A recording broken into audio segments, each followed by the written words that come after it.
Hello, everybody. Welcome into the Fantasy Pros Football Podcast. I'm Ryan Wormeli, joined not on this Friday morning like I usually am by these two, but on this Tuesday morning of Thanksgiving holiday week by Pat Fitzmaurice and by Derek Brown. It's so early in the week that my voice is almost cracking a bit. Fellas, we are talking here on a Tuesday ahead of Week 13 rather than Friday because of the holiday schedule. We are moving some things around. We wanted to hit on some key questions for the Thanksgiving games, as well as some questions for the rest of the slate. How prepared, Debro, do you feel to talk about Week 13 with Week 12 ending 14 hours ago? Barely. I mean, we were prepping for this show, and I was like, some of our questions we're going to get into where we are with certain players, and I'm like, hey? So, it's a fly by the seat of your pants kind of show. I mean, I'm ready, boys. I mean, it's a good time to sit here and talk football because I'm ready for a lot of food on Thursday, man. I was going to say, we are as prepared as we can be to talk football. We are definitely prepared to talk some Thanksgiving food, as is obligated when you're doing a show this week of the calendar. Fitz, Thanksgiving dinner. We talked a little bit last week on some of the shows about, maybe turkey. Some people think it's overrated. I think it's very appropriately related. I think it fits very well as the centerpiece of a Thanksgiving meal. What is your approach to filling your Thanksgiving plate? Yeah, a little of everything, Worm, and definitely a big heaping helping of my mom's stuffing. And this is from someone who thinks like maybe 80% of stuffing is trash, but my mom makes an excellent version. Uses all the turkey organs and stuff, makes for a nice, rich stuffing, and this is a recipe passed down from her mom, and I think my great grandmother. So time tested, great stuffing. And Worm, there are these, I know you're not a big cranberry sauce fan, but my mom also makes these really good corn cakes. And I love, a corn cake with some cranberry sauce over the top. Delicious. Not a big cranberry sauce fan is putting it mildly. I despise cranberry sauce, which is not necessarily going out on a limb. I think a lot of people would agree with that. I wonder if you would a couple of years in a row have made this stuffing. It's pretty standard, except for it has chorizo sausage mixed into it. Ooh. It's really good. Yes. My sister sent me the recipe several years ago and was like, hey, we're each going to bring a dish to the family Thanksgiving this year. You can make the stuffing. Here's an interesting recipe I found. And I made it, and it was a big hit, and I've made it a few times since. It was not something I would have ever thought to have mixed into the stuffing, but it turned out really well. So I would recommend that to everyone if you want to kind of get experimental with your stuffing this year. I think stuffing is the 101 of the Thanksgiving sides. I would agree with that. It can be hit or miss depending on how it's made, but I think quality stuffing is pretty much as good as it gets. Debro, what about you? Two things that I really want to hit home here, guys. One, if you have a problem with turkey and you think it's overrated, you never had a really good, well-done turkey. In the sense of, you don't have to fry it. You can use a greaseless fryer. It all comes down to you have to season the outside of it, and you have to use an injector with it. You have to inject flavor. And the best thing I could tell people is a combination of butter and jalapeno juice. You'll have the best turkey you've ever had in your life. And number two, Southern delicacy, my favorite at Thanksgiving, has nothing to do with stuffing, has nothing to do with turkey. It is backstrap, so AKA venison, wrapped in bacon and stuffed with cream cheese and jalapenos. Is the best thing. It is so tender, is the best thing you will ever eat in your life. You're welcome. The other thing with turkey, too, is there's no leftover meal better on earth than leftover turkey sandwiches with some gravy on there after Thanksgiving. It's some of the best, leftover meals you'll have all year. Before we get off Thanksgiving, where does Thanksgiving rank for you guys amongst the holidays? For me, Christmas is always going to be, number one at the top. It was just the most important to my family growing up, and it's, just my favorite holiday of the year. I know that a lot of people feel that way. Is Thanksgiving for you guys number one? Is it in that top 3, top 5? Is it maybe a little overrated as a holiday? What do you think, Debro? I think Christmas is definitely 101. Thanksgiving, depending on the year, it kind of bounces between number 2 and number 3 with Halloween. Just depending on it. I will say it never drops below 3 because holidays centered around, even though you have to deal with the odd relative that you might see once a year, and you get brought into the small talk of, oh, how's life? And no. And I don't really care about this conversation. And, all of that. Still a holiday that's centered around food and football. Can't drop lower than third. Yeah, I think as you described that, and Fitz, I'm curious what you think too. I started to feel like Thanksgiving is very good when you're at the stage in your life where you have a family or, are going to visit family. Whereas something like Memorial Day, that's a great holiday for like when you're in your 20s and like your friends get together to go to the lake for a long weekend, celebrate the start of the summer. Like I think the different holidays kind of depends on what stage you are in life. Christmas is always going to be the best for me. And like I said, Thanksgiving is certainly great too. Fitz, where do you rank it? Yeah, I mean, like holidays are about traditions, and Memorial Day, Labor Day, those can be great days, but like I don't really have any traditions. We've done different things on those days. 4th of July, we used to have a family gathering that was pretty traditional, I guess. But so for me it's number 2. I mean, Christmas is always the king, but like Thanksgiving is a great warm-up act. It's like going to a great concert where you love the main act, but there's also a really good opening act. A couple months ago, I saw Green Day with Smashing Pumpkins opening, and like Green Day was awesome. But like I love Smashing Pumpkins, so seeing them as the opening act was fantastic. That's something to be. I mean, that's almost co-headliners there, Fitzy. Jeez. It was. I kind of thought it was at first, but like Nice. it was a big anniversary show for Green Day. I think they were doing like the 30th anniversary of Dookie and 20th anniversary of American Idiot. Those were released in 94 wow. and 04. And So somehow I have like hijacked a Thanksgiving dinner conversation into a Green Day conversation. That's okay. Well, stay here. Stay here. Well, Nice this is going to be a longer episode than usual because we wanted to make it a point to squeeze in key questions for every Thanksgiving game. And because no teams are on bye, there was just a lot of games to hit on. So we're going to hit on more games than usual. This is going to be a bit of a supersized episode. So it's all right to have a little bit of a supersized discussion at the top as well. We often on the show talk about reacting to the Thursday night game. This week, because we're taping here on Tuesday morning, we're going to react to the Monday night game here. Ravens 30, Chargers 23. A lot of this game played out pretty much like you would expect in terms of who was kind of getting the fantasy, points for you. To me, the real question coming out of this one is what we're doing with the Chargers backfield. I haven't seen an update on J.K. Dobbins' injury. The way they were talking about it on the broadcast, though, it didn't look necessarily that bad when he went out, but the way they were talking about it from, the sideline report from Laura Rutledge and from the way Joe Buck and Troy Aikman were talking about it, it sounded maybe more serious than I had realized. So if Dobbins is out either for a week or for any extended period of time, which we don't know yet here as of Tuesday morning.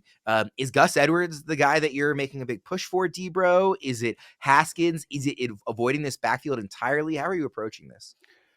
I mean, Gus Edwards pops to being the top ad of the week based off of, because again, we're still in the wind with the news and what that's going to look like. I mean, if Dobbins is out for the rest of the year, hell, if he's out for like 2 to 3 weeks, just even looking at this week, assuming that he doesn't play this week, they get the Atlanta Falcons. And we know that you can run the ball on the Atlanta Falcons. So Gus is probably going to get 14 to 17 carries. He's going to be the preferred option in the red zone. I mean, how many times can you just head to the waiver wire and pick up a rock solid RB2? Well, this week you can.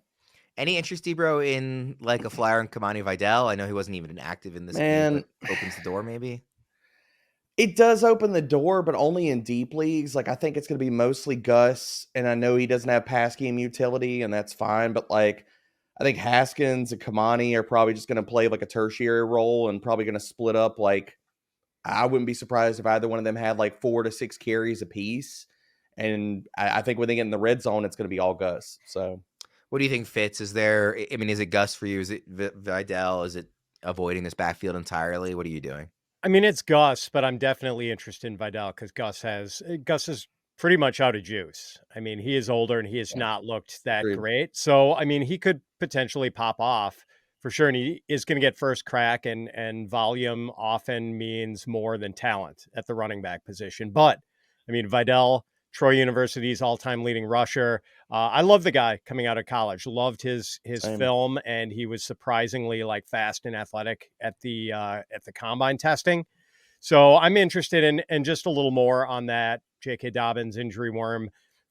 I've seen what some of the Twitter injury docs have said about it, and it sounds like at minimum it is a minor MCL sprain. And I think, ironically, MCL was like the only ligament in that knee that J.K. Dobbins didn't tear a couple of years ago.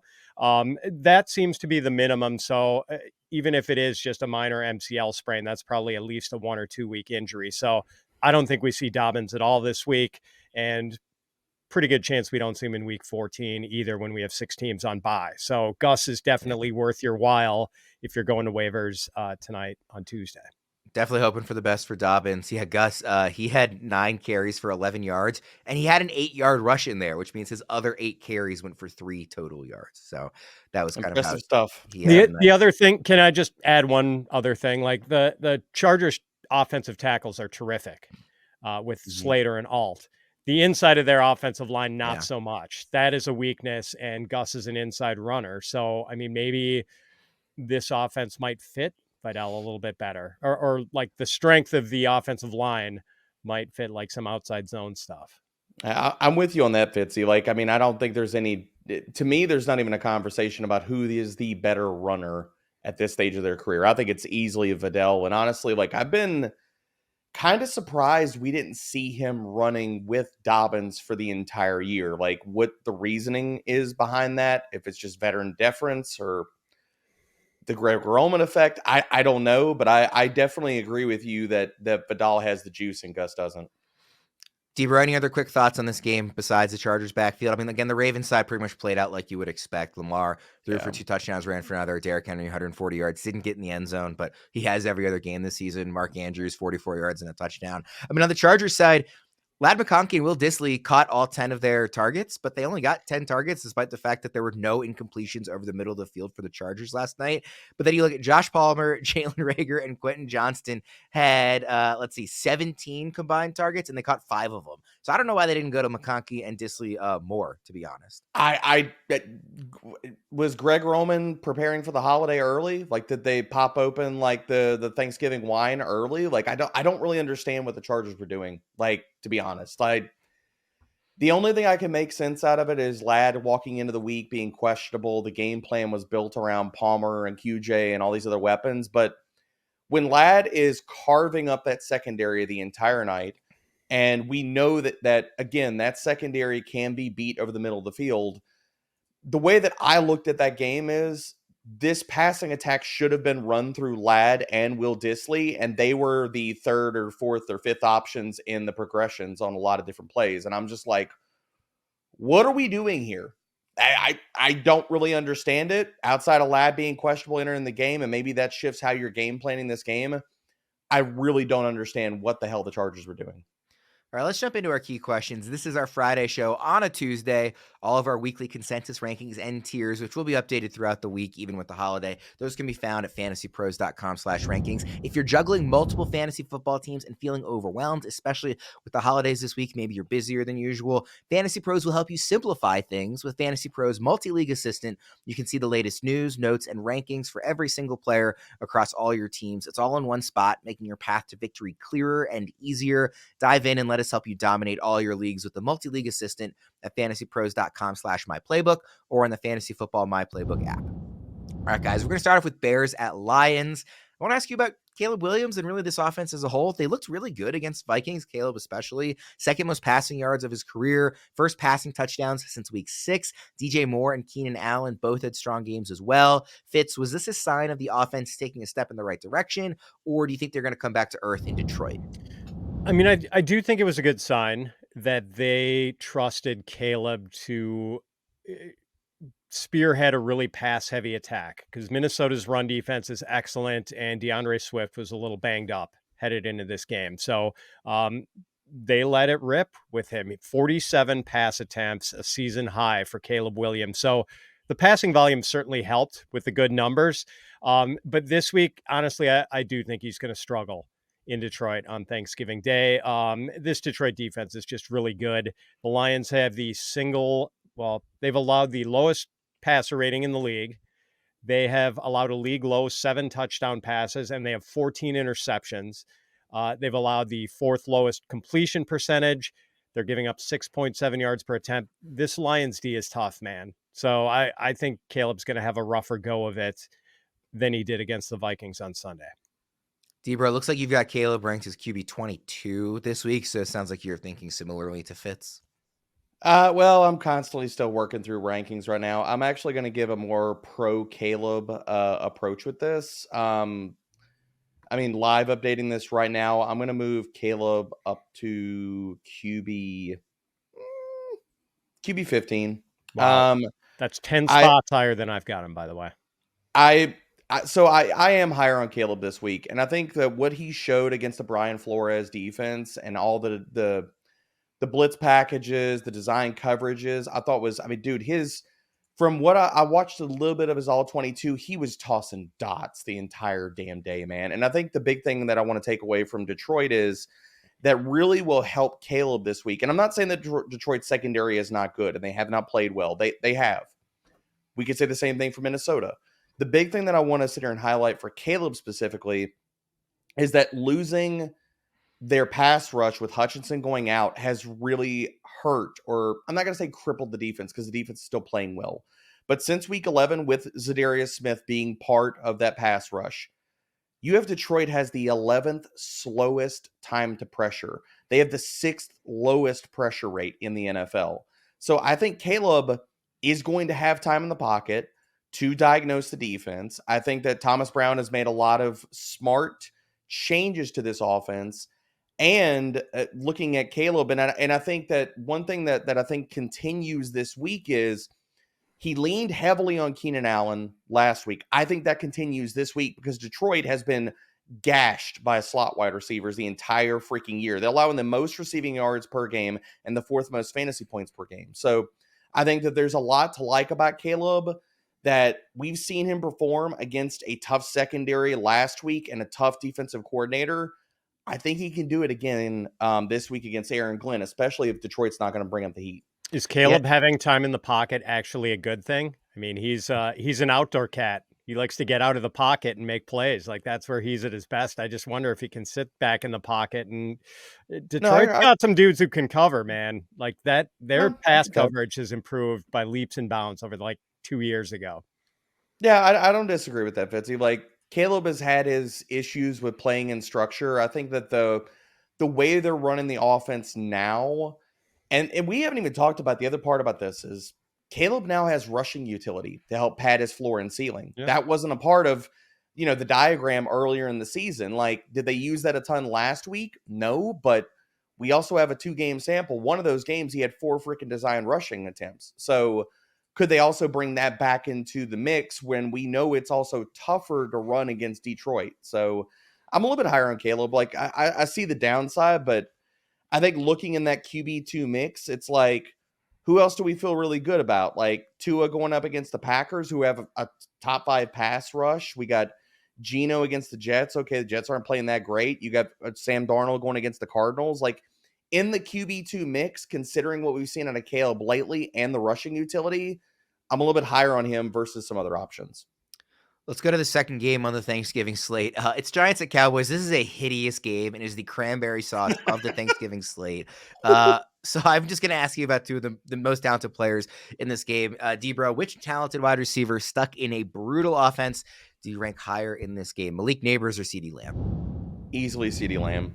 And this all comes back to, it's not just the quarterback play, which, oh God, they're both putrid, but I would take Cooper Rush over Tommy DeVito every single day, as well as one of these teams has clearly given up, and that is the Giants. They have given up. Like, Malik Nabers coming out, getting interviewed after the game, talking about, taking, sideways shots at Brian Daboll, which I don't disagree with, but I'm easily going CeeDee Lamb here. This also, just simply put, the Giants have had a terrible pass defense the entire year. I don't think that changes anywhere this week. Fitz, I don't know where you had them ranked last week. I think Nabers was ranked higher than Lamb for week 12, unless I'm misremembering. How do you see it for week 13? I had them pretty close. I was kind of lower than consensus on Nabers, so I think I still had Lamb a bit higher, and I've got Lamb higher this week. I've got him wide receiver 9 and Nabers wide receiver 13. Lamb does have 18 catches in his last 2 games. Cooper Rush is hyper targeting him, although those 18 catches have produced only 160 yards and no touchdowns. That's the problem. He's kind of turned into Wan'Dale Robinson on us here. So you're not wrong, but he's more potent than, like, he could still go off for a big play or two against the Giants, no Yeah. question. Neighbors, 6 catches in each of his last 2 games, so volume hasn't been the problem. My greater concern with him is that since he's come back from his concussion in week 7, he's averaged 5.6 yards per target over the last 5 games and has not scored a touchdown since week 3. So he's getting targets. He's just not doing all that much with them. I think it's all quarterback play. It is, Not for so much sure. his talent, but like I don't disagree with you about CeeDee, Fitzy. I mean, a 5.7 ADOT. He's turned into a PPR merchant. I absolutely agree with that. Yeah, let's get off this game as soon as we can. Let's go to the night game. Dolphins at Packers. Key question here. We finally got the Jaylen Waddle game against the Patriots in week 12. He got 8 passes, 144 yards, and a touchdown. On the show I normally do on Tuesdays each week with Welch and Erickson, they have been picking Jaylen Waddle as a buy low, basically alternating picking him every week of the entire season. It finally panned out, at least for 1 week here in week 12. So Fitz, what do we expect from Waddle for an encore coming off this breakout game against the Packers?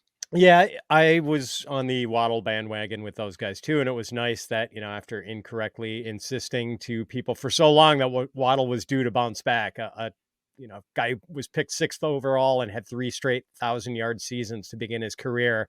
He's actually good. Like, it's going to work out eventually. And finally it did. So after many weeks of insisting that would be the case and being wrong.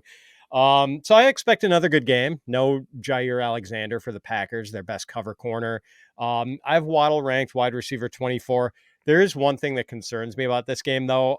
You've got a team based in South Florida going up to Green Bay to play a night game in late November. Temperature game time, I think, is going to be like in the low 20s. So it's going to be cold. It just, how well will Tua and his pass catchers handle temperatures they're not used to at all? Tua said he's excited to kind of break this narrative when he was asked about it. We'll see if it actually happens. But as you know, he's a guy who obviously not only playing in Miami, but college in Alabama, from Hawaii, like just not a ton of experience in the cold weather whatsoever. Debra, what do you expect out of Waddle and this passing attack? My expectations are a little bit lower than Fitzy's. I'm going to give some credence to the Green Bay pass defense. Like, since week 7, they've allowed the fewest fantasy points per game to perimeter wide receivers and the 6th lowest PPR points per target. I think we're going to see a lot of what we've seen before. I think the Waddle breakout game, which for everybody that has Waddle on their team, I mean, yeah, it only took to week 12. So if we've been riding Waddle all year, they're probably not sniffing the fantasy playoffs, unfortunately. But with Waddle, like, I think it's a tough matchup. I think that this offense has fundamentally changed. McDaniel and Tua have both talked about that. Like, they're seeing so much too high coverage nowadays that it's a lot of low ADOT, get the ball out. I think this is going to be just a tried and true Devon Achane and Jonnu Smith game. I mean, Green Bay has given up the 11th most fantasy points per game to opposing tight ends. So those are the two main cogs that I think are going to run the offense. Tyreek Hill, I don't think, is nearly like close to being healthy. So yeah, I mean, I've got Jaylen Waddle. Like, I've floated him anywhere between like the low end wide receiver 2 era to the high end 3, depending on some of the guys that are there. Fitz, do you like when your team is playing on Thanksgiving? No, because I'm going to be driving back from my mom and stepdad's during the game. So yeah, I'm gonna have to record the game and go into a phone blackout for a couple hours until I'm caught up. Fitz will be racing home. The NFL season is racing along. The contenders are separating from the pack. The one thing that hasn't changed this season, DraftKings Sportsbook, an official sportsbook partner of the NFL, is the #1 place to bet touchdowns. Fade to the corner of the end zone, running back breaks through the line and gallops 60 yards to score. We don't care how they get them. We just want to bet on touchdowns. And DraftKings is the best place to do it. Ready to place your first bet? Try betting on something simple like a player scoring a touchdown.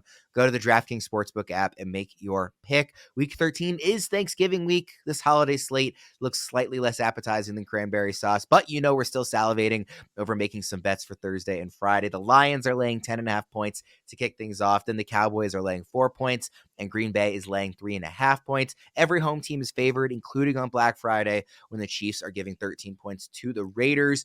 Odds and lines are subject to change on those, but whichever game you bet, here's a reason for new customers to do a touchdown dance of their own. Bet $5 to get $150 in bonus bets if your bet wins. Score big with DraftKings Sportsbook, the #1 place to bet touchdowns. Download the DraftKings Sportsbook app and use code FantasyPros. That's code FantasyPros for new customers to get $150 in bonus bets if your bet wins when you bet just $5. Only on DraftKings. The crown is yours. The last holiday game, I already mentioned it there. Raiders at Chiefs. This is on Black Friday. Travis Kelce had his only 20-point fantasy game of the season in half PPR scoring against the Raiders back in week 8. Fitz, where are we ranking Kelce in the rematch against the Raiders? Tight end 1. Other than the game against Buffalo 2 weeks ago, where he had 2 catches for 8 yards, Kelce's been drawing a lot of targets and catching a lot of passes. And I know, I think Trey McBride is the consensus tight end 1 this week. I just can't put a guy who has an end zone allergy at tight end 1. Like, McBride is fantastic. He just doesn't score touchdowns is the problem. And he's had that problem going all the way back to his college career at Colorado State. So the Raiders have allowed the 3rd most fantasy points and 6th most receiving yards to tight ends. I think Kelce's going to have a good game, and maybe Noah Gray has a decent game too.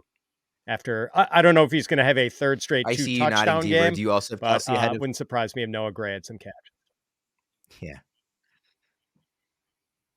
Debra, do you also have Kelce as #1 ahead of, McBride, Kittle, Bowers, Taysom Hill, everybody else? Yep. I've got Kelce #1, and the other tight end in this game. Like, I don't care if it's Aiden O'Connell. I don't care if it's Desmond Ridder. I've got Brock Bowers as my tight end too. So, then I think all the Trey McBride stuff is really just a Kyler Murray problem, which can continue this week versus Minnesota. So, yeah, I think for all the reasons that Fitzy stated, I mean, he put it perfectly, man. Travis Kelce is the easy tight end 1 this week. Okay, easy. So it's like even a guy like, Kittle, or again, the usage we've seen from Taysom Hill, or it's not even close. No, I mean, Kittle's got to deal with Buffalo, who has been they've been elite versus dealing with tight ends for multiple years. I think the closest guy, like if you want to take the dice roll, like for a guy to be in the top 2 or top 3, like maybe it's TJ Hawkinson or Taysom Hill. Where's Kelce rest of season for you, D-Bro? Ooh, I mean, he's definitely top 3. He's not. Is he 1? Yeah, he's 1. He's 1 ahead of Bowers, ahead of McBride. I mean, yeah, because McBride, like Fitzy's talking about, he's freaking awesome, but Kyler is a roller coaster. Like, what version of Kyler are we going to get on a weekly basis? Like, every time we think Kyler's on the come up and he's going to play better and he strings together a good game, and then the next week you're like, all right, let's go Kyler, and then he's like, nah, that XP was double XP weekend, baby. Nope, I'm back to playing bad. Nope. Fitz, what do you think? Travis Kelce rest of season? I've got him tight end 3 behind George Kittle and Brock Bowers.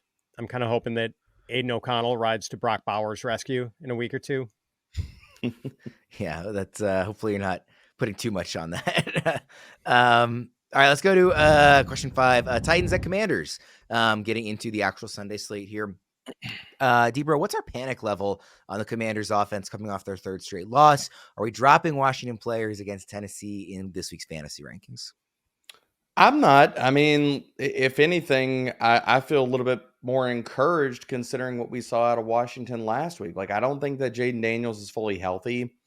I know that a lot of it happened on the big play at the end of the game to McLaurin. So people looking at the stat line feeling great.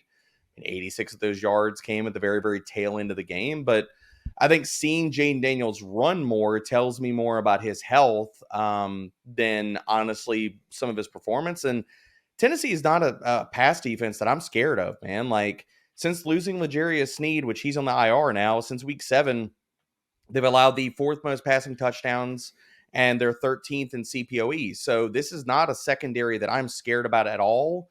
I think McLaurin, looking at ranks right now, he is going to be comfortably as like a top 12 to 15 option this week. And I think Noah Brown needs to be in the flex conversation. What do you think, Fitz? Are you panicking at all? Yeah, I'm a little more concerned than Debro. I'd say my panic meter is at about a 7 right now. I just wonder, do defensive coordinators now have the book on Cliff Kingsbury and Jaden Daniels. And Jory Epstein of Yahoo Sports wrote something interesting in an article she did about the Commanders Sunday night after their loss to the Cowboys. She pointed out that during Kingsbury's 4 years in Arizona, the Cardinals were combined 20-15-1 over the first 9 games of those 4 seasons. Winning record in Cliff's first 9 games across his tenure in Arizona. From game 10 on, the Cardinals were 8-22. So like, it's almost like people caught up to Kingsbury's offense all those years. And it just like didn't work as well down the stretch. Maybe other coaches just kind of cracked the Kingsbury code after a while. I still have Daniels ranked pretty highly, QB5. I've got Terry McLaurin down at wide receiver 17. That's below consensus. He only has 17 targets over his last 4 games, just over 4 targets a game over that stretch. Noah Brown actually has 10 more targets than Terry McLaurin does during that stretch. And we'll have to see what's up with Washington's backfield. Austin Eckler's a concussion, very unlikely he plays this week. Brian Robinson kind of awkwardly twisted his ankle Sunday, came back into the game, but wasn't really that effective. And if it turns out he has a high ankle sprain, possible he'll be out too, and the Commanders have to turn to Jeremy McNichols in the backfield. And, you know, being without Eckler and Robinson certainly would not help their offensive outlook. By the way, on that Kingsbury stat, that goes back to college too. When he was a head coach in college, it was the same thing. He would always start off hot September, first part of October, and then he would always finish very poorly. So this has been going on for quite a while at this point, not just, in his NFL tenure. Now, Jayden Daniels is really good. And so, maybe he can kind of overcome that as he hopefully gets healthier, like kind of Debro alluded to with him, maybe starting to run more if he starts to get, better from that rib stuff. But yeah, I'm not sure what the right number is in terms of like on the panic meter for this offense right now. The history of Kingsbury is really weighing on my evaluation of this offense moving forward. Also, just the receivers aren't that good. I mean, I know they were playing well early on, like when we were all really excited about this offense, but it really is Terry McLaurin and then not a whole lot else in terms of the receiving talent on this team. So maybe that's kind of coming back to hurt them a little as well. And then Debra, sorry if you mentioned this, I forget if you did, but in terms of the actual matchup with the Titans, Tennessee's defense, do you think this is a defense that, Jayden Daniels can be successful against? Yeah. I mean, I'm not worried about the pass defense for Tennessee. And the other thing, I think needs to get brought up here too, is that if Washington wants to have success moving the ball, they're going to have to throw the damn ball. Tennessee's run defense has been elite all year. So I think a lot of this is going to be laid at the feet of Jayden Daniels. Now, we can, considering the last few weeks and what we've seen out of this offense, I understand the trepidation. For me, I just want to see out of this offense, and I understand the Kingsbury concerns, and I think they're valid. I absolutely think they're valid. Can we get a version of this offense where we get back to throwing the freaking ball down the field? Can we get a version of this off? And I know that I've come out and said this, Jayden Daniels' health has probably change the flavor of the play calling to a certain extent. But even if he is more limited, get a guy on a freaking crosser. Let's get some guys outside of let's play horizontal raid and everything's within 5 yards of the freaking line of scrimmage. Come on, man. So I'm not worried about the pass defense. I do think it's a good bounce back spot. And I think that looking at rest of season schedule for Washington, I'm a little bit less concerned because I'm not worried about the Saints secondary. Philly is a horrible matchup. I absolutely understand that. But then they get the Falcons and the Cowboys after that. Not worried about either one of those pass defenses either. Let's go to Steelers at Bengals. Pittsburgh, one of the best defenses in football. Joe Burrow has been leading one of the best offenses in football. Who wins the unstoppable force or the immovable object Fitz? I think it'll be, kind of a push. The Steelers did kind of put the clamps on Jayden Daniels and Lamar Jackson back-to-back a couple of weeks ago. They do have the second lowest opponent passer rater in the league behind the Lions. They've only given up 9 touchdown passes, but Burrow is cooking. He's got T. Higgins back. I've got Joe Burrow ranked QB7 against the Steelers this week, and I know I'm below consensus. I think his consensus ECR is maybe QB4 for Joe Burrow. But that high. Yeah, it seems a little high when Burrow does not really have rushing production as an out. to rely on him to just do all his damage through the air against a really, really good pass defense. So he's currently QB5, by the way, in ECR. Oh, QB5. Too Okay. high. So, Too yeah, I mean, like at QB7, he's still a no-brainer starter for most people. I mean, I'm starting him in a league. Expectations are a little lower. I'm probably not going to get the 30-point smash game out of him, but I think he could still have a good game. I just got to tip your hat to how good the Pittsburgh pass defense has been. Yeah, what do you think, D-Bro? Fitzy and I are hand holding. Like I agree with everything he just stated here. I have Joe Burrow at QB7. Like I've got Justin Herbert above him. I've got Patrick Mahomes above him. I got Jaden Daniels above him. I think Burrow is going to have a solid but not an amazing game. Like I don't look at this as being any game where we're talking about a Joe Burrow like ceiling performance. Part of this comes down to like I worry about the Pittsburgh Steelers' ability to move the ball. If it's like if the moon shots from Russ Wilson are not hitting, then this offense is very, very predictable and very easy to defend. And as well as I think that looking at how this game probably plays out, I do think that if Jamar Chase can get loose versus Joey Porter, then he can have a big game. I mean, Pittsburgh has the highest single high rate in the NFL. Jamar Chase versus it, 3.1 yards per route run, 31.9 first read share. So, like, he can have a big game, but that doesn't mean that Joe Burrow is going to have a smash game. But I think this is going to be a big Chase Brown game. Chase Brown has become, I mean, Fitzy, you talked about Chase Brown the entire freaking offseason. You talked about how he can handle volume. You're not wrong. I mean, can we just say this right now and put this out there? Chase Brown is playing a CMC role for Cincinnati. He is matchup proof. Like, if he's not getting 80 to 90 rushing yards in every game, he's getting 8 to 9 targets. He's getting a ton of work. And this is quietly a really good matchup. Like, I think people look at the Pittsburgh Steelers defense and they say, there's no dings in the armor. They don't have any kind of weaknesses. If you look at them versus zone runs, they have been quietly terrible. So Chase Brown, almost 59% of his runs have been on zone concepts. Pittsburgh defending zone runs, 7th highest explosive run rate allowed, 12th highest yards after contact per attempt, and they're allowing the 2nd highest rushing success rate to zone runs. So part of why I'm taking the ceiling outcome away from Joe Burrow, I'm putting it all in the Chase Brown bank. Did you know that feeding your lawn regularly builds a stronger, more resilient lawn that naturally crowds out weeds? Scott's Turf Builder products provide year-round feeding with essential seasonal solutions for your lawn. Scott's has a subscription plan that makes caring for your lawn easier than ever. They put their expertise to work by analyzing the location, size, and condition of your lawn to create a custom plan for your yard, and they'll ship you the right product to apply at the perfect time. By answering only a few short questions about your lawn, Scott's experts will craft the program that's right for you and your yard. Visit scotts.com to learn more. Feed your lawn, feed it. All right, guys, let's go to Cardinals at Vikings. D-Bro, you alluded to this earlier, but the Cardinals have been a major roller coaster this season for fantasy managers. They're now coming off a game where they scored just 6 points against Seattle. No players were good starts in that game besides Trey McBride, who didn't get in the end zone, but obviously caught a ton of passes for a lot of yardage. Can they bounce back against a strong Vikings defense?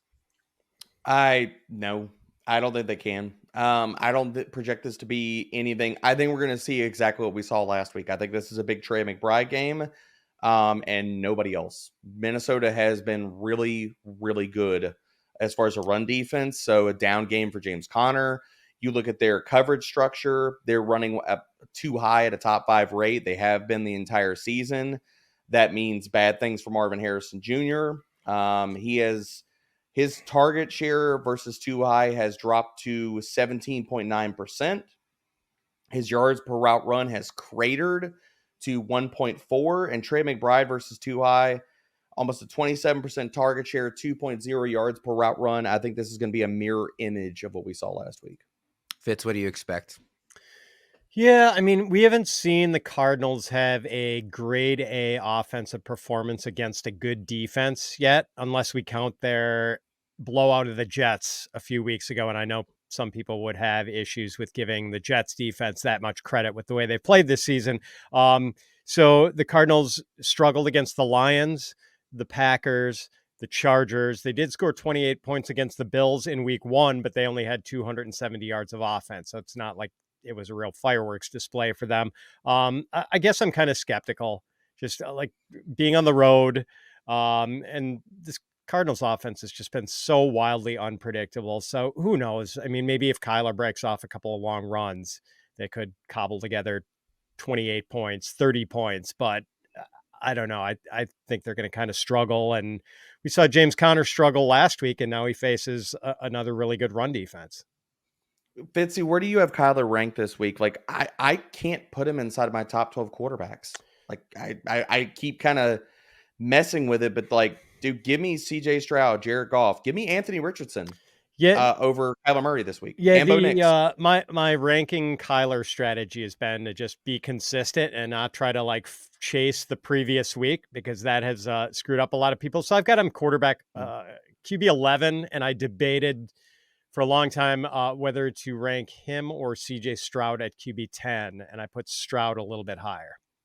Yeah, I've got him at QB 13. Like, I can't get him inside my top 12, man. I don't have any faith against this defense for Kyler.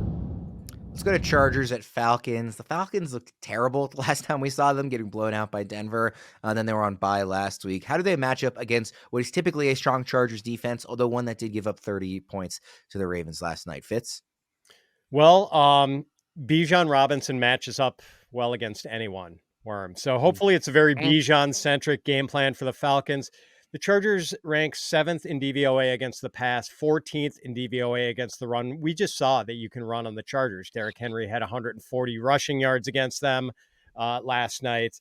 They can be run on. I mean, it's certainly a respectable run D, but I think that's the way to attack them. And I obviously have a much higher level of trust in Bijan Robinson than I do in Kirk Cousins. So I would love to see a ground and pound approach by Atlanta in this game. D-Bro?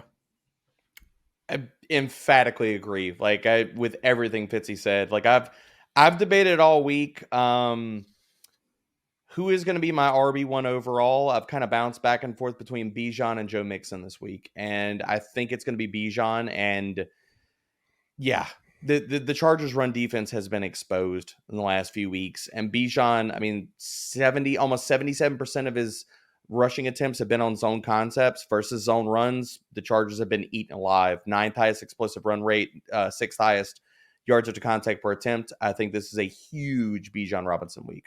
Do you guys like Algier? Just if you think that it's going to be ground and pound, will he get enough to be, flex worthy? He could. Now I'll say this. If Atlanta can blow them out, then yes. If this is a competitive game, considering what we've seen out of his role over the last few weeks, then no. It kind of depends on the game script. Same kind of thought there, Fitz. Yeah, Atlanta, even in a short week where the Chargers have to travel coast to coast, the Falcons aren't blowing out the Chargers. The Falcons are they're not good enough to blow out the Chargers. So no, I don't think Algier gets like more than 10 carries tops, and I don't think he is flex worthy. Yeah. I don't disagree, man. Like, Bijan is really taking over this backfield. Like, he has not played less than 71% of the snaps in each of the last 3 games. Let's go to Buccaneers at Panthers. Bryce Young is coming off the best game of his season, and considering how good the Chiefs defense is, arguably the best game of his career. He looks legitimately like a capable NFL quarterback in this one. And obviously it was a close game. They almost had they had a chance to beat Kansas City. How is Bryce Young going to follow up that performance against Tampa Bay, Fitz? Yeah, well, he certainly gets a softer matchup.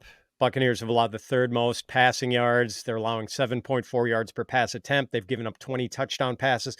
I don't know if Bryce Young can ascend to the point where he is something close to a league average starting quarterback, but I do think it's reasonable to believe that Young might look better over the second half of the season after a few months of working with Dave Canellis, who's got this well-earned reputation as being a quarterback whisperer for the good work he's done with Geno Smith and Baker Mayfield. So those were 2 quarterbacks who a lot of people had given up on, just as a lot of people have given up on Bryce Young. And now both of those guys are pretty close to league average starters. Baker Mayfield's probably even better than a league average starter right now. So that said, my Bryce Young optimism only goes so far. I've got him ranked QB 27 this week. Where do you have him ranked, Debro? And does his quality game make you more interested in some of these skill players in Carolina? It makes me fairly interested in the skill players. I think it kind of becomes a mess if we get Jalen Coker playing this week. But I think with Bryce Young, like I've got him at QB 24. I'm with Fitzy. Like I have some optimism considering what he showed last week. I don't want to get out over my skis because again, it's just a 1-game sample. He played extremely well. But we've got to see consistency. And I still kind of wonder, Fitzy, I'm kind of curious where you're at on this, but I still kind of wonder if like Carolina running him out there as the starter over Andy Dalton for the back half of the season, if he shows promise, is this just a long, elaborate ruse to trade him and still draft a quarterback this year?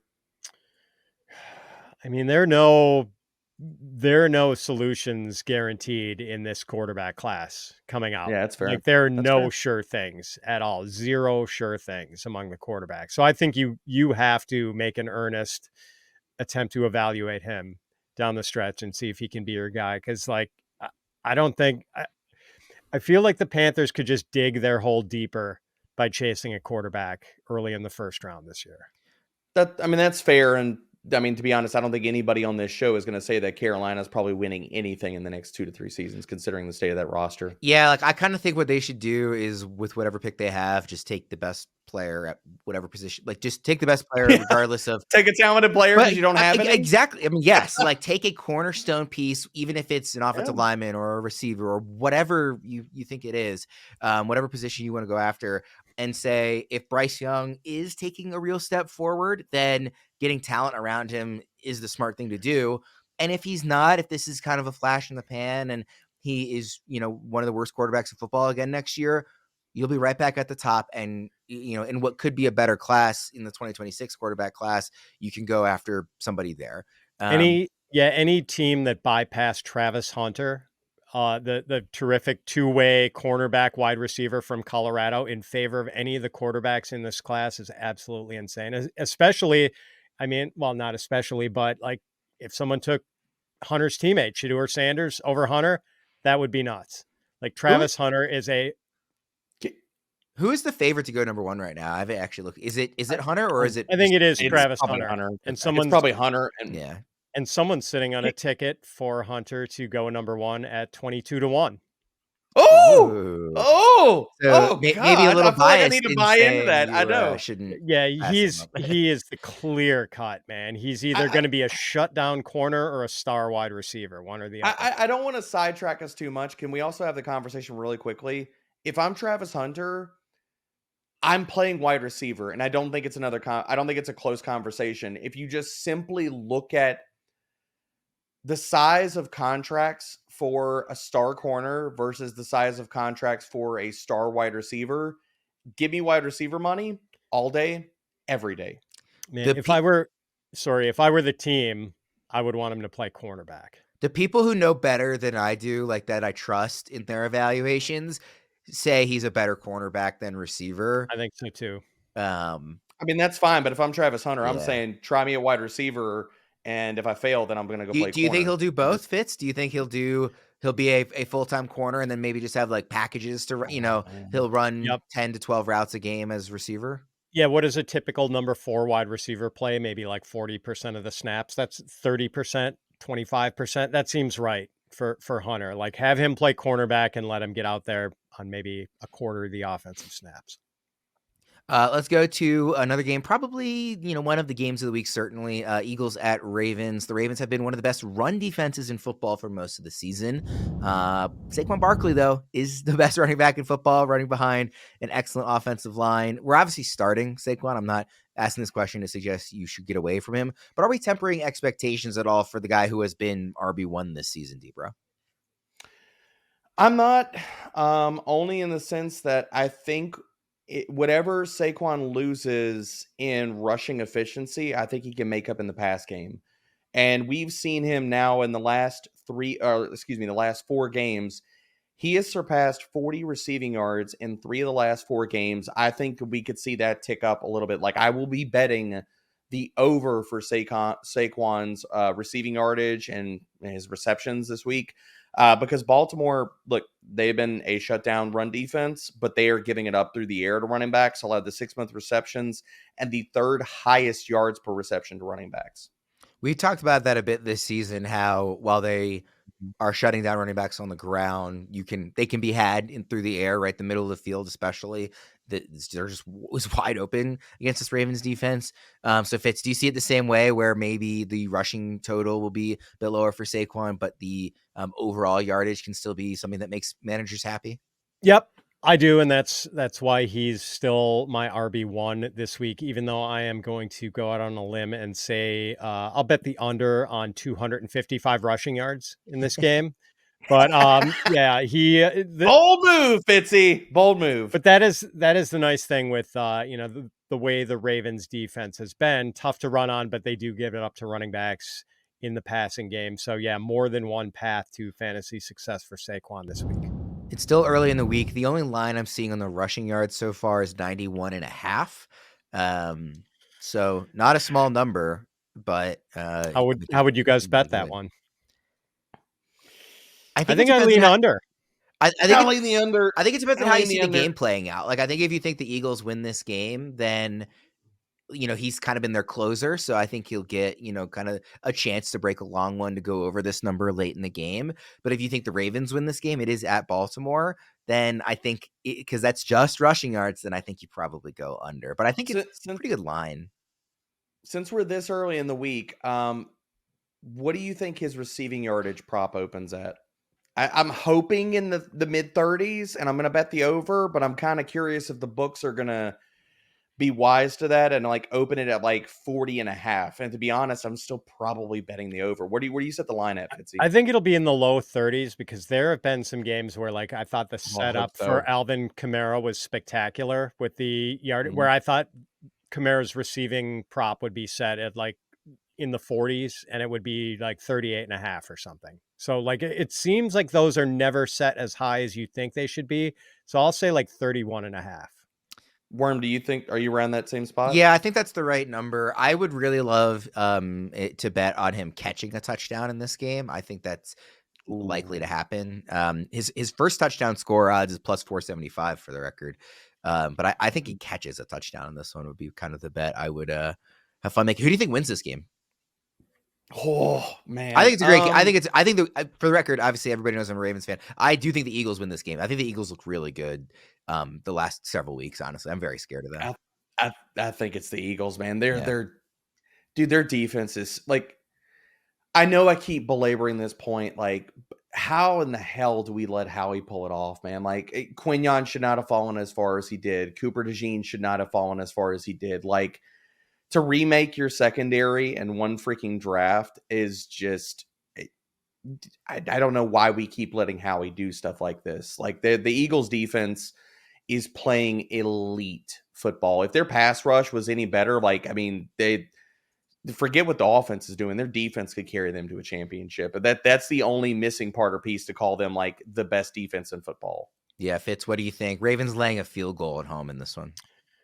I'm never going against the Ravens at home in Baltimore. Not with this team. They're just too good and too battle tested. I mean, look at, we were talking about this earlier, Worm, I think before we turned on the mics, about how every game for the Ravens seemed like it was Scott Van Pelt interviewing Kyle Hamilton after the game last night and saying, doesn't it feel like every game you play is this epic clash with, and another case of that. So the Ravens certainly aren't going to flinch after that tough matchup on the opposite coast. Now they come home and so I feel pretty good about the Ravens here. And to Debro's point, back in mock draft season, there was not a mock draft where Quinyon Mitchell fell out of the top 15. Yeah. And I think 80% of the mock drafts had Cooper DeJean in the first round. Yep. And everything just fell into Howie Roseman. And the NFL decided to screw it all up. I still don't get it, man. Quinyon was my easy cornerback one. He was you wouldn't talk about we go back to the conversation about cornerstone, elite level players, not guys, but dudes that you want to build your freaking team around. Quinyon has been, was, and is that type of player. The fact that he fell that far in the first round, the rest of the NFL needs to take a hard look in the mirror and say, what the hell did we do? DeJean, I get it a little more because I know the Ravens, for example, they took a corner over him, like Nate Wiggins, and they just really loved him. They just thought he was the better player. But Mitchell falling into the 20s is the one that is I just couldn't believe it watching it on draft night. He's so good. I was so ticked off as we were doing the show and stuff too, because I bet the under on his draft position too. So as that happened, I'm like, oh, the NFL's screwing up again. Good Lord. We also might be overthinking it in just that the Ravens, Lamar has one loss against the NFC in his life, and maybe I should be putting more credence into that. Let's go to Sunday Night Football. Before we get to the key question here for 49ers at Bills, I want to ask you guys about your Uber Eats Sunday Night Meals of the Week. Debro, what must-order food gets you reaching for your Uber Eats app for great game day deals when you think of Buffalo? Comfort food, man. And that leads me to spaghetti parm. A crap ton of cheese on top of a huge serving of noodles. I mean, can we get any better comfort food than that? And I know we're going to, people are going to bring up wings and stuff like that, but give me cheese and noodles all day. I don't know why D-Road decided to step on my answer, but the correct answer is wings. It's the objectively correct answer when you're talking about Buffalo. You're allowed to enjoy other foods, but the wings is the correct 101. So that's what I will take as Buffalo wings. Fitz, what about you? Well, wings are the Buffalo delicacy, but there is another very underrated one, beef on weck. And it is a roast beef sandwich slathered in horseradish on this. It's kind of a Kaiser roll called, I think it's Kummelweck. I don't know if I'm pronouncing that correctly, but it's this salted roll with caraway seeds. And apparently the legend has it that the person who invented this sandwich liked the idea. It was a bar owner, and he liked the idea of the salty bun to get customers to drink more when they ate this sandwich. But it's fantastic. There is a barbecue place. There's a barbecue place near me that serves a beef on weck every so often as a special, and I've had it, and it's fantastic. So that is, and apparently the reason this hasn't caught on nationally is because the bread, the Kummelweck bread or whatever, turns rock hard in a day. So unless you have a bakery in your area that makes this bread, it just kind of doesn't work. None of these bakeries in Buffalo can export the bread because it's going to be a brick after a day. I need to go find this sandwich now. I feel like it's a delicacy and I need to go hunt it down. I've never even heard of beef on weck. Sounds great though. There you have it. Our Uber Eats Sunday Night Meals of the Week. Hopefully we are hungry again by Sunday after our Thanksgiving meals on Thursday. Spaghetti parm for Debro, buffalo wings for me, and beef on weck for Fitz. Uber Eats has the best game day deals all season long. Order now for game day. All right, guys, key question in this game. Coming out of their bye week, how will the pecking order look like for the Bills receivers? Who should fantasy managers be prioritizing between Khalil Shakir, Amari Cooper, and Keon Coleman? Fitz? So I've got Khalil Shakir ranked wide receiver 28. I've got Amari Cooper ranked wide receiver 38, and I've got Keon Coleman ranked wide receiver 49, assuming he has recovered from his wrist injury and is able to play. I'm actually 8 or 9 spots above consensus on Coleman.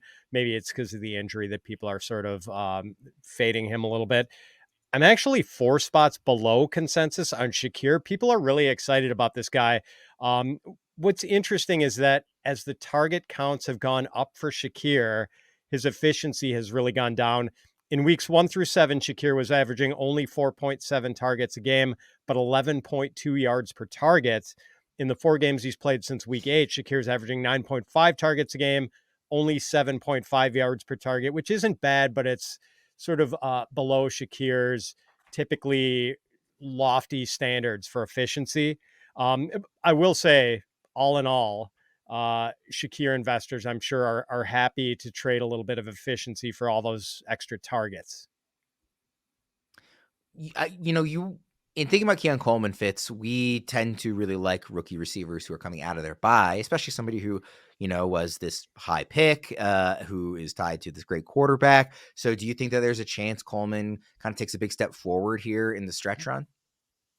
Yeah, I mean, we saw him ball out in weeks 7 and 8. I think he had almost 200 yards combined in those 2 games, and we saw the freaky ball skills that he was known for coming out of college. So it's just a matter of whether he can get the targets when he has to share with Shakir, Cooper, Dalton Kincaid if he's healthy. So, but this is a guy who can do damage on 5 or 6 targets. So I'm pretty optimistic. I think he could flirt with like flex worthiness down the stretch. It's just not a guy you can totally pin your hopes on just yet because there's so much target competition. But hey, I mean, Josh Allen is the high tide who lifts all boats in this Buffalo offense. Debro, what do you think? Yeah, I'm in concert with Fitzy here. Like I got Shakir at wide receiver 26. There's other guys that I like above him. Like crazy enough as to say, like I like Keenan Allen this week above him. I like Tank Dell above him. I think somewhere in the low end wide receiver 2, high end 3 conversation, just based off the target volume. And to Fitzy's point, I mean, dude, Shakir's ADOT is 4.3 since week 9. It's just he's being fed all these low ADOT targets, kind of very much in that Rashee Rice role. So the PPR goodness is there, but he legit doesn't have a red zone role, and he doesn't get targets down the field. So it's really just the PPR goodness. I mean, really, like we're talking about like the Rolls Royce version of Wando Robinson right now, which is not a bad thing being tied to Josh Allen, but still it's, where's he at on a weekly basis? I don't think this matchup is nearly as good as other people think. And Cooper and Coleman, it just comes down to like, are they freaking healthy? Are they going to play? Like what's their snap? What's the route share look like? So for them, I'm still kind of in the win with my rankings, but I don't see probably either one of them eclipsing like mid wide receiver 3, low wide receiver 3 territory this week. We'll wrap up with Browns at Broncos Monday night. I'm actually going to go to this game. It'll be my first game. Checking out Broncos live in person at the Denver Stadium. So that'll be fun. We've talked a lot about Bo Nix this year. Also a lot about the Denver backfield. One player we haven't mentioned as much as he probably deserves, especially lately, is Courtland Sutton. Double-digit fantasy points in 8 of his last 10 games, including 5 in a row. 3 of his last 4 games, he's been a top 7 wide receiver. Fitz, should we be giving him more credit? And where are we ranking Sutton against the Browns?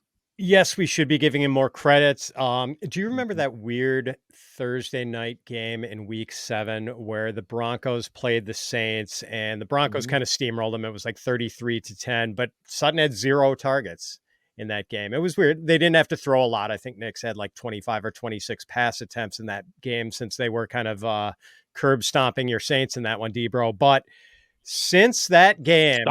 Stomp away. That's all I got to say. Since that game where Sutton didn't draw a single target, from week 8 on, he is averaging 7.2 catches a game, 93.4 receiving yards in a game with 3 touchdowns over a 5-game span.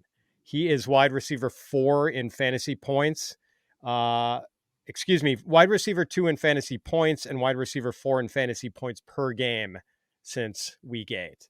So apparently that shutout game lit the fire for Courtland Sutton. He has been a true alpha receiver for the Broncos over the last month. I've got him ranked wide receiver 11.